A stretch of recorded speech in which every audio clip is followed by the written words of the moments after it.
Hello, my name is Wendy. My student number is S04411057.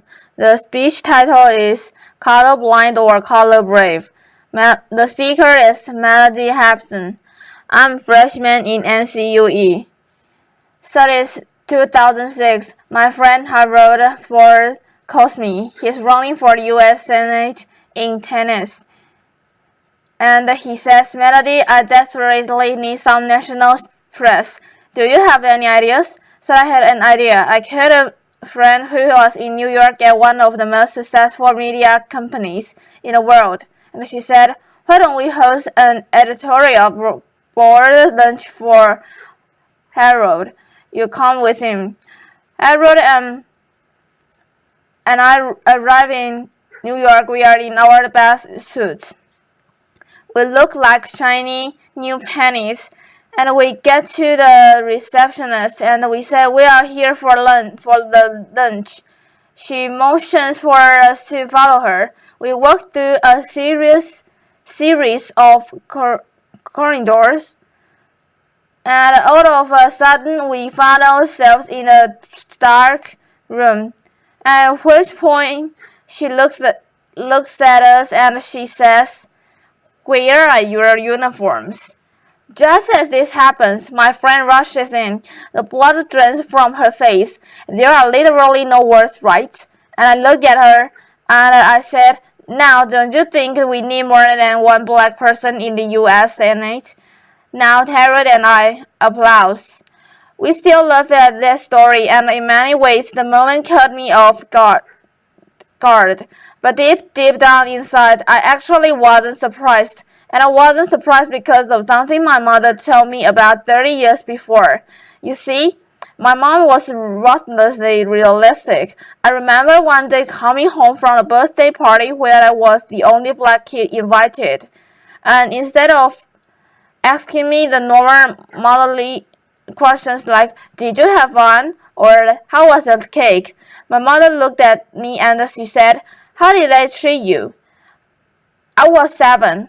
I did not understand. I mean, why would anyone treat me differently? But she knew, and she looked me right in the eye and she said, they will not always treat you well. Now, race is one of those topics in America that makes people extraordinarily uncomfortable. You bring it up at a dinner party or in a workplace environment. It is literally the conversational equivalent of touching the third rail. There is shock, followed by the long silence, and even coming here today. I told some friends and colleagues that I planned to talk about race, and they warned me. They told me, don't do it. That there'd be huge risks in me talking about this topic. That people might think I'm a militant black woman and I would ruin my career. And I have to tell you, I actually for a moment was a bit afraid. Then I realized the first step to solving any problem is to not hide from it. And the first step to any form of action is awareness. So I decided to actually talk about race. And I decided that if I came here and shared with you some of my experiences, then maybe we could all be a little less anxious and a little more bold in our conversations about race. Now I know there are people out there who will say that the election of Barack Obama meant that it was the end of racial discrimination for all eternity, right? But I work in the investment business and we have a saying, the numbers do not lie. And here, there are significant quantifiable racial disparities that cannot be ignored. In household wealth, household income, job opportunities, healthcare. One example from corporate America, even though white men work up just 30% of the U.S.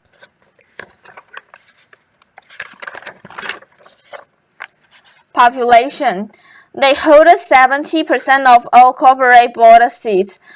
Of the Fortune 250, there are only 7 CEOs that are minorities, and of the thousands of publicly traded companies today, thousands, only 2 are chaired by black women, and you are looking at one of them, the same one who not too long ago was nearly mistaken for kitchen help.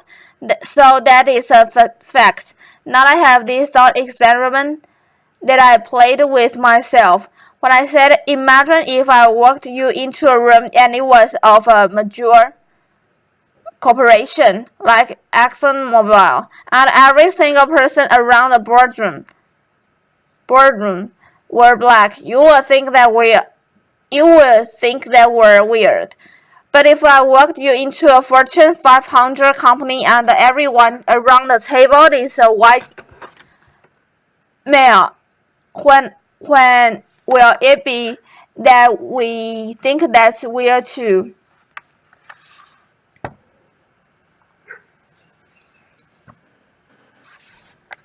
And I know how we got here. Applause. I know how we got here, you know. There was institutionalized and one-time legalized discrimination in our country. There's no question about it. But still, as I grabbed with this issue, my mother's question hangs in the air for me. How did they treat you? Now, I do not raise this issue to complain or in any way to elicit any kind of sympathy. I have succeeded in my life beyond my widest expectations, and I have been treated well by people of all races more often than I have not. I tell the uniform story because it happened.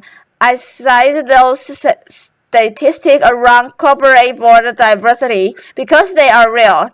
And I stand here today talking about this issue of racial discrimination because I believe it threatens to rob another generation of all the opportunities that all of us want for all of our children, no matter what their color or where they come from. And I think it also threatens to hold back businesses. You see, researchers have coined this term, color blindness, to describe a learned behavior where we pretend that we don't notice race. If you happen to be surrounded by a bunch of people who look like you, that's purely accidental. Now, color blindness, in my view, doesn't mean that there's no racial discrimination and there's fairness. It doesn't mean that at all. It doesn't ensure it. In my view, color blindness is very dangerous because it means we are ignoring the problem. There was a corporate study that said that instead of avoiding race, the really smart corporations actually deal with it head on. They actually recognize that embracing diversity means recognizing all races, including the majority one. But I will be the first one to tell you, this subject matter can be hard, awkward, uncomfortable, but that's kind of the point. In the spirit of becoming racial stereotypes, the one that black people don't like to swim, I'm going to tell you how much I love to swim. I love to swim so much that as an adult, I swim with a coach. And one day my coach had me do a drill where I had to swim to one end of a 25-meter pool without taking a breath. And every single time I failed, I had to start over, and I failed a lot. By the end, I got it. But when I got out of the pool, I was exasperated and tired and annoyed, and I said, "Why are we doing breath holding exercises?" And my coach looked at me, and he said, "Mellody, there was not a breath holding exercise. That drill was to make you comfortable being uncomfortable, because that's how most of us spend our days. If we can learn to deal with our discomfort and just relax into it, we'll have a better life. So I think it's time for us to be comfortable with the uncomfortable conversation about race, black, white, Asian, Hispanic, male, female, all of us.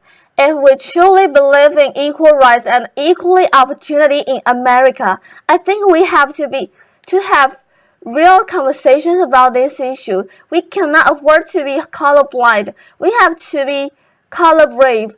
We have to be willing as teachers and parents and entrepreneurs and as scientists. We have to be willing to have proactive conversations about race with honesty and understanding and courage, not because it's the right thing to do, but because it's the smart thing to do, because our businesses and our products and our science, our research, all of that will be better with greater diversity. Now, my favorite example of color bravery is a guy named John Skipper. He runs ESPN. He's a North Carolina native. Quintessential Southern gentleman, white. He joined ESPN, which already had a culture of inclusion and diversity, but he took it up a notch. He demanded that every open position have a diverse slate of candidates. Now he says the senior people in the beginning bristled, and they would come to him and said, "Do you want me to hire the minority, or do you want me to hire the best person for the job?" And the skipper says his answers were always the same, yes. And by saying yes to diversity, I honestly believe that ESPN is the most valuable cable franchise in the world. I think that's a part of the secret sauce. Now I can tell you, in my own industry, at area investments, we actually viewed our diversity as a competitive advantage, and that advantage can extend way beyond business. That's a guy named Scott Page at the University of Michigan. He is the first person to develop a mathematical calculation for diversity. He says, if you are trying to solve a really hard problem, really hard, that you should have a diverse group of people, including those with diverse intellects. The example that he gives is the smallpox epidemic. When it was ravaging Europe, they brought together all these scientists and they were stumped. And the beginnings of the cure to the disease came from the most unlikely source. A dairy farmer who noticed that the milkmaids were not getting smallpox, and the smallpox vaccination is provided best because of that dairy farmer. Now I'm sure you are sitting here and you are saying, I don't run a cable company, I don't want run a investment firm, I'm not a dairy farmer, what can I do? And I'm telling you, you can be color brave. If you are part of a hiring process or an admissions process, you can be color brave. If you are trying to solve a really hard problem, you can speak up and be color brave. Now I know people who will say it, but that doesn't add up to a lot. But I'm actually asking you to do something really simple. Observe your environment at work, at school, at home. I'm asking you to look at the people around you purposefully and intentionally. Invite people into your life who don't look like you, don't think like you, don't act like you, don't come from where you come from, and you might find that they will challenge your assumptions and make you grow as a person. You might get powerful new insights from those individuals. Or like my husband, who happens to be white, you might learn that black people, men, women, children, we use body lotion every single day. Now, I also think that this is very important so that the next generation really understands that this progress will help them because they are expecting us to do great role models. Now, I told you, my mother, she was ruthlessly realistic. She was an unbelievable role model. She was the kind of person who got to be the way she was because she was a single mom with 6 kids in Chicago. She was in the real estate business where she worked extraordinarily hard but oftentimes had a hard time making ends meet. And that means sometimes we got our phone disconnected or our lights turned off or we got evicted. When we got evicted, and sometimes we lived in these small apartments that she owned, sometimes in only 1 or 2 rooms because they weren't completed, and we would heat our bath water on hot plates. But she never gave up hope, But she never gave up hope ever. She never allowed us to give up hope either.